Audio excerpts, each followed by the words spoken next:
सच्चा ज्ञान अनुभूति का विषय है। सच्चा ज्ञान अनुभूतियों से प्राप्त होता है, जिसे हम मूल ज्ञान भी कहते हैं, मूल तत्व भी कहते हैं, या मूल स्वरूप भी कहते हैं, या आत्मज्ञान भी कहें, या स्वयं का रूप कहें, या परम तत्व की पहचान कहें। आप जिस भाषा में, जिन शब्दों में जैसे भी समझ सकते हैं समझिए। तो लेकिन ये जो सच्ची अनुभूति से ही ये सारे प्राप्त होते हैं, यानी स्वयं का जो आभास है या जो मूल ज्ञान है वो स्वयं की अनुभूति से ही आता है। ये अनुभूति का विषय है। आप वेदों को पढ़ते हैं, आप शास्त्रों को पढ़ते हैं, तमाम धार्मिक बुकों को आप पढ़ते हैं, तमाम लाखों पन्नों को आपने पलट दिया। उसका परिणाम ये हुआ कि 100 तरह से 100 भाषाओं में आपने एक ही सब्जेक्ट के बारे में सुना। होता ये है कि बार बार अलग अलग ढंग से एक ही चीज़ को अलग अलग रूप में जब पढ़ते हैं तो लिखी हुई किताब में लिखने वाले का भी भाव होता है। इसलिए एक ही बात 100 बुक में अगर पढ़ेंगे, 100 ग्रंथों में पढ़ेंगे तो 100 भाव में ही आप प्राप्त करेंगे। इसका परिणाम ये होता है कि हम बौद्धिक बल से जिस ज्ञान को प्राप्त करना चाहते हैं वो हमारी बुद्धि भ्रमित हो जाती है। सच क्या है ये हमारे समझ में नहीं आता है। हम इतने भ्रमित हो जाते हैं कि सम्मुख सच खड़ा भी हो जाए तो हम उसे नहीं पहचान पाएंगे और संदेह की ही दृष्टि से देखते हैं। क्योंकि आज के परिवेश में ज्ञानी कम, उपदेशक अधिक हैं, इन समस्याओं के कारण जो वास्तविक जागरूक व्यक्ति है वो भ्रमित हो जाता है, वो वास्तविकता को नहीं पा पाता है। ये बहुत बड़ी समस्या है। तो उसे कैसे मिलेगा? ऐसे साधकों को मैं आपको बता दूं, अगर आप किसी खोज में निकले, किसी उत्तम पारंगत संत की खोज में निकले हैं तो आप व्यर्थ निकले हुए हैं, क्योंकि आपको मिलना बहुत मुश्किल है। जिसे आप श्रेष्ठ समझते हो सकता है वो सबसे निष्कृष्ट निकले, और कथाकित होता ही है ऐसा। अभी तक के जो परिवेश में देखा जा रहा है वो इसी तरह से है। तो हमें उन संतों के परिवेश में अगर नहीं मिल रहा है हमें, तो हमें अपने घर में ही, अपने स्थान पर बैठ के ही इन साधनाओं के लिए स्वयं से प्रयास करना चाहिए।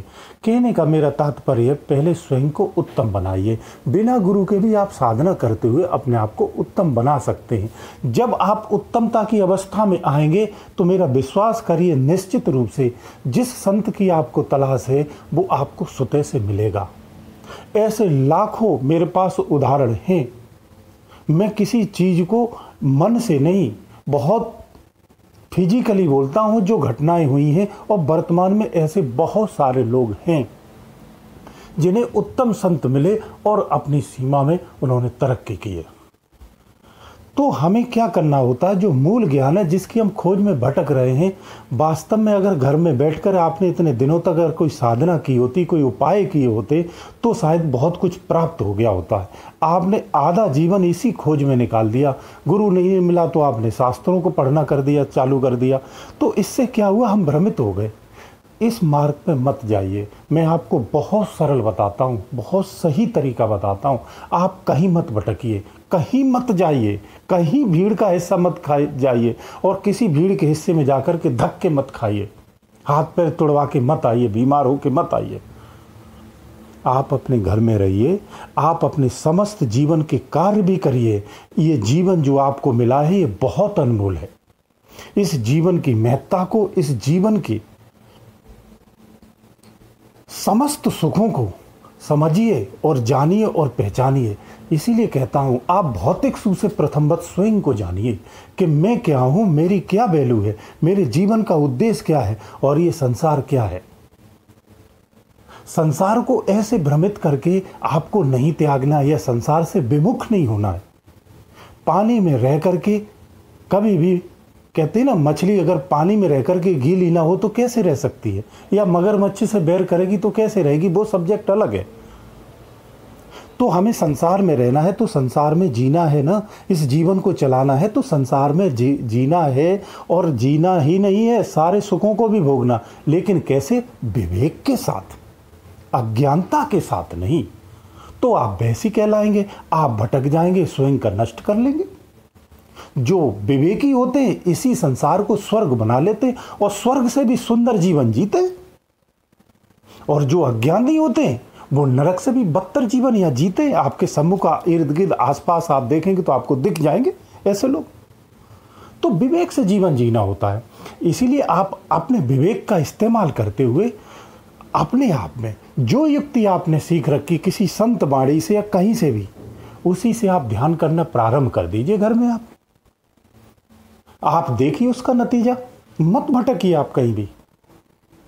और जिस सच्चे गुरु को आप ढूंढना चाहते, प्रथमतः अपने आप को उस स्तर पे तो लाइए। ये स्वयं की मेहनत से ही करना पड़ता। मैं आपको यथावत कह दूं, दुनिया में अगर कोई भी संत तुम्हें कहता है कि आशीर्वाद दे हो तुम्हारा कल कायाकल्प कर दे, तो अगर ऐसा बोलता है तो आपको भ्रमित करता है। आध्यात्मिक सफलता भी आपको अपनी मेहनत से ही करनी होती है। गुरु जो होता है वो आपका सहायतार्थ होता है, आपका परम हितैषी होता है। मार्ग में आने वाली अड़चनों को वो हटा देता है और आपकी स्पीड को बढ़ा देता है, थोड़ा ऊपर उठा देता है। तो करता किसके साथ है? जो उस मार्ग पे प्रयत्न करता है और चलता है मेहनत से। जो बैठा हुआ है उसी के भरोसे बैठा हुआ कि मैंने तो गुरु कर लिया, अब सब वही जाने, कभी भला नहीं होने वाला है। चाहे भौतिक जीवन हो चाहे आध्यात्मिक जीवन हो, मैं यथार्थ सत्य बोलता हूं, आपके स्वयं के प्रयास से ही आपको उन्नति प्राप्त होगी, अन्यथा नहीं होगी।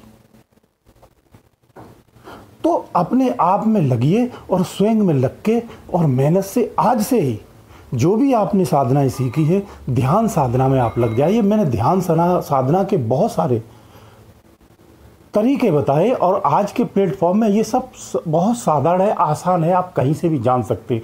आप स्वयं में विवेकी होती है, जिसे जिस चीज़ की तलाश होती है वो खोज लेता है। तो कोई भी विधि से आप ध्यान साधना आप करने लगिए, उस मार्ग पे तो चलिए। पहले स्वयं को श्रेष्ठ बनाइए, फिर गुरु को ढूंढिए। कहते हैं आप जैसे किसी स्थान पे या किसी घर पे या किसी शादी, किसी फंक्शन में, किसी विशेष स्थान पे, किसी रिश्तेदारी में, किसी मित्र के यहाँ कहीं भी जाते हैं तो घर से नहा धो के अच्छे कपड़े पहन के जाते, ना कि चड्डी में पहन के चल देते हैं आप। ऐसा ही होता है ना। तो आप पहले जिस गुरु की खोज में जा रहे हैं, स्वयं को तो पवित्र करिए, उत्तम तो करिए, उस स्थान पर या उसके लायक तो बनाइए। इसके लिए आपको छोटी मोटी जो साधनाएं होती, ध्यान साधना करने लगी, अजपा जाप से करने लगी। कुछ लोग कुंडलियों का करते हैं, कोई योग के द्वारा करते, कोई वियोग के द्वारा करते, कोई सहयोग के द्वारा करते। बहुत विधियां हैं। ध्यान की अवस्था में बस चित्त को टिकाना शुरू कर दीजिए। जो आपको व्यवस्था या जो विधि उत्तम लगती है उस विधि से बस इतना करने लगी। आप कुछ समय दीजिए, पेशेंस रखिए, तसल्ली रखिए और अटल विश्वास होना चाहिए उस परमात्मा के लिए। तो जो निर्गुण निराकार ब्रह्म की उपासना करते हैं उन्हें विश्वास की और भरोसे की परम आवश्यकता होती है। अगर उनका विश्वास अटल नहीं है, जरा सी भी दुविधा है, तो उस निराकार ब्रह्म को नहीं पा सकता। क्योंकि आप ऐसे ब्रह्म को ढूंढने जा रहे हो जिसे कभी आप जानते नहीं, ना तो उसके मार्ग को जानते हो ना ही उसकी शकल को जानते हो। और एक अंधेरे में घुसते हो जहाँ जाकर के आपको बाद में प्रकाश मिलता है। वहाँ जाके उस प्रभु, उस परम तत्व की आपकी खोज होती है। तो आप तनिक भी अगर आपके भ्रम है तो उस मार्ग पे आप भटक जाएंगे। इसीलिए जो आत्म ज्ञान में जो साधक चलते हैं या अध्यात्म ज्ञान में जो साधक होते, जो निर्गुण निराकार के उपासक हैं, उनको परम विश्वास, बहुत गहरी आस्था और विश्वास होना चाहिए। वही साधक इस मार्ग पे आगे चल पाते हैं। तो मैंने आपको कहा जो ज्ञान है वो आत्म अनुभूति का ज्ञान है। आप जो पन्ने पलट के रोज पढ़ रहे हैं ना, इससे कोई कल्याण नहीं, उससे आपको आत्म अनुभूति होने वाली नहीं है। कथाओं को, भागवतों को सुनते पुण्य प्राप्त होता है, परंतु आप कहो इससे सद्गति हो जाए, आपको परम तत्व की प्राप्ति हो जाए, ऐसा नहीं होगा। उसके लिए आपको कार्य करना पड़ेगा, प्रयत्न करना पड़ेगा, जब जाके होगा। तो भ्रम में मत रहिए। आप संसार के सारे कार्य अच्छी ईमानदारी से, अच्छे मन से, अच्छे विचारों से करिए। अगर आप पूर्ण संस्कारी हैं, वो संसारी हैं, तो फिर आपको परनिंदा से बचना चाहिए, ईर्ष्या से बचना चाहिए, द्वेषों से बचना चाहिए, बुरी विचार और भावनाओं से बचना चाहिए। आप आध्यात्मिक ही हैं तो आपको एकांत रहना चाहिए, आपको भीड़ से बचना चाहिए। ये दोनों साधकों के लिए मैंने आपको बताया। तो संसारिक जीवन को आप जीते हुए अपनी मलिनता को या अपने विचारों को शुद्ध कर लीजिए। आपका ध्यान वैसे ही अध्यात्म में एकाग्र होने लगेगा। बहुत सरल प्रक्रियाएं हैं, इनके लिए आप क्यों भ्रमित होते हैं? कि मैं यहाँ विधि देख लूँ कि उसने ये कहा है, कि फलाने संत ने ये कहा है, कि फलानी बुक में ये लिखा है, कौन किसका बाप था, कौन के, अरे इसमें रहोगे तो आप जीवन में परम तत्व को नहीं पा सकते हो। परम तत्व पाने के लिए अपनी आँखों को जो बाहर देखती है, इनको अंदर में लगाइए। जब अंदर में आप लगाएंगे तभी आपको वास्तविकता, असली सच्चाई नजर आएगी कि है क्या सच्चाई जीवन की। ये दुनिया के बखान करते फिर रहे, दुनिया की बाड़ियाँ, दुनिया के उपदेश देते फिर रहे हैं संसार में, ये सब क्या है? इनकी सच्चाई आपको अंदर में ही मिलेगी, पन्नों में मिलने वाली नहीं है, किसी की संगत में मिलने वाली नहीं है। आपकी कितनी भी उत्तम संगत हो, प्रयास आपको स्वयं से करना ही पड़ेगा, तभी जा कर के आपको कोई सफलता मिलेगी। इसलिए जो साधक अध्यात्म में है उन्हें एकांत में रहकर के कार्य करना चाहिए, क्योंकि एकांत परम आवश्यक होता है। एकांत आत्मभाव जागता है, उसमें सांसारिक विषयों से दूर हो जाते हैं। जब चित्त एकांत में आता है तो आत्मभाव का अनुभव होने लगता है। इसलिए एकांतवासी होना जरूर चाहिए। चित्त में ठहराव परम आवश्यक है। पेशेंस बहुत चाहिए होता है, धैर्य बहुत चाहिए होता है साधनाओं में, तब ये मिलती। धैर्यवान ही बहादुर होता है, चाहे वो रण क्षेत्र में हो, चाहे वो अध्यात्म के क्षेत्र में हो। जो धैर्यवान व्यक्ति होता है वही सबसे बहादुर और वीर कहलाता है, वही सफलता पाता है। इसलिए साधनाओं में धैर्य की परम आवश्यकता होती है और समझ की भी परम आवश्यकता होती है। तो दोस्तों ऐसा है, जिस परमात्मा या जिस परम तत्व की आपकी प्राप्ति की प्रयास कर रहे हैं या किसी गुरु को ढूंढ रहे हैं, तो ये बौद्धिक बल से आपको उस परम तत्व की प्राप्ति नहीं हो सकती है, और बौद्धिक बल से आप सच्चे गुरु को भी नहीं ढूंढ सकते। सच्चा गुरु भी आत्म अनुभूति से मिलता है। मैं आपको सीक्रेट बात बता रहा हूँ और बिल्कुल सत्य बता रहा हूँ। जिसकी आत्म अनुभूति पवित्र होगी, जिसका अंतःकरण बहुत पवित्र होगा, अंदर से श्रद्धा बहुत गहरी होगी, उसे गुरु मिलेगा और उसी स्थान पर मिलेगा जिस स्थान पर वो बैठा हुआ। क्यों भटक रहे हो आप? और बहुत सारे लोगों को मिले हैं, कुछ लोग विवेक नहीं होता है तो वो समझ नहीं पाते। मैं आपको इस बारे में बता रहा हूँ। तो स्वयं को उत्तम करिए, ये परम आवश्यक है।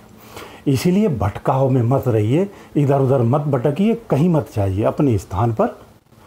और आज से ही आप भजन में लग जाइए। जो प्रक्रिया आपको, जो विधि आपको अच्छी लगे उस विधि के अनुसार, लेकिन दृढ़ता, कठोर विश्वास के साथ। गुरुदेव दयालु, गुरुदेव दयालु।